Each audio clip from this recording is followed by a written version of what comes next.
the feeling that you no longer feel like being social. There are many people who in recent months have had less and less desire to go out, meet people and socialize. In fact, they may resort to excuses and even lies to avoid any kind of social interaction. Are you one of them? I don't really feel like I want to be social anymore.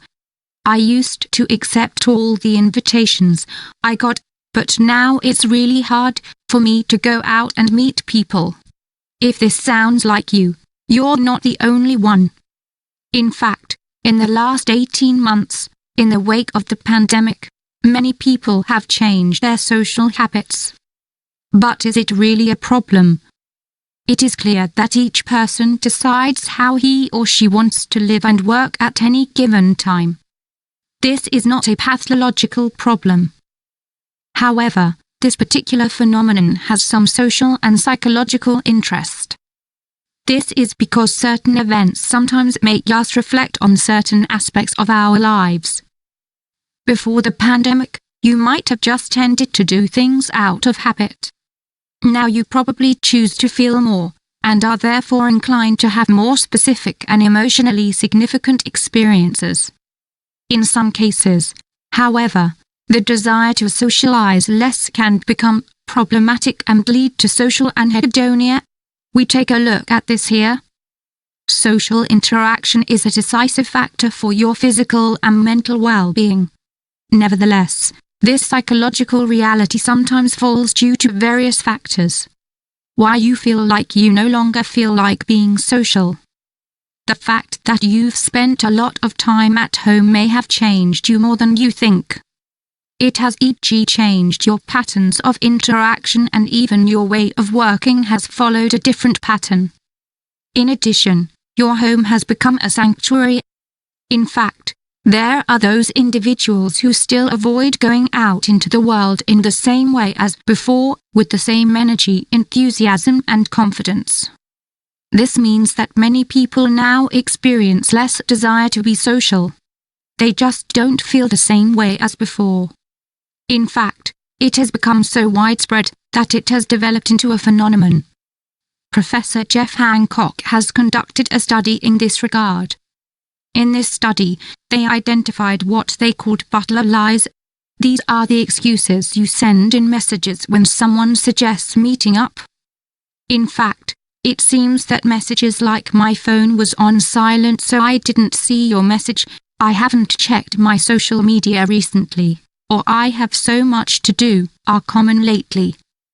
So it seems that the hyperconnectivity of the past and the need to respond to almost any invitation immediately and say yes has definitely changed.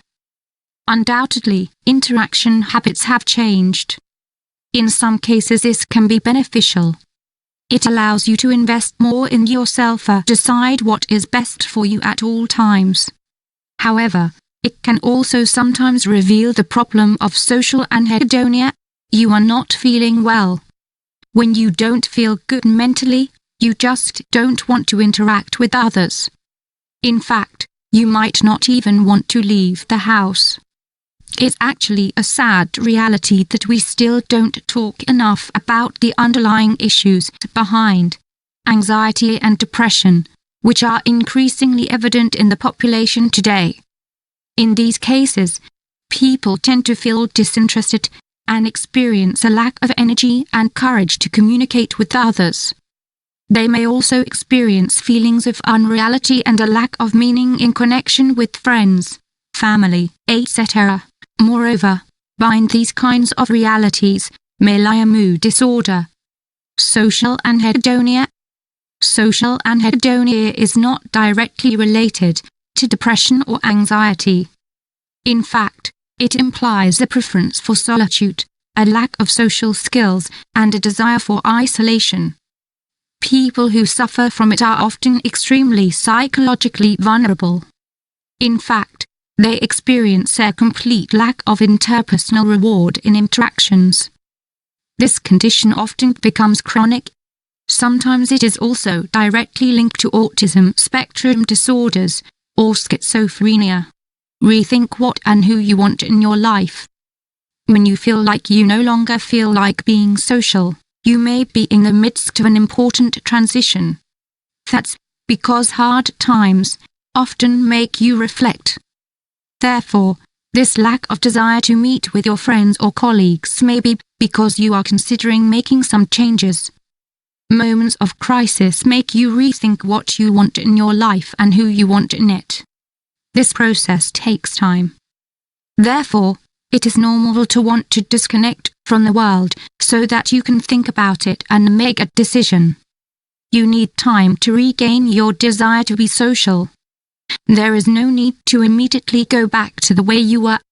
In fact, it is not advisable for you to reclaim your social life all at once and accept all the invitations that come your way. This is because the process will take time and you need to establish a pattern to regain your real and physical connections. If you therefore feel that your desire to be social is not the same as before, give yourself a little more time. Start by meeting with a close friend. Then expand your circle to include the rest of your favorite people. After all, quality counts more than quantity, and if there is one thing we've all learned in the past few months, it's that life is both limited and precious. Therefore, enjoy it at your own pace in the way you want and with those you want. There is no need to rush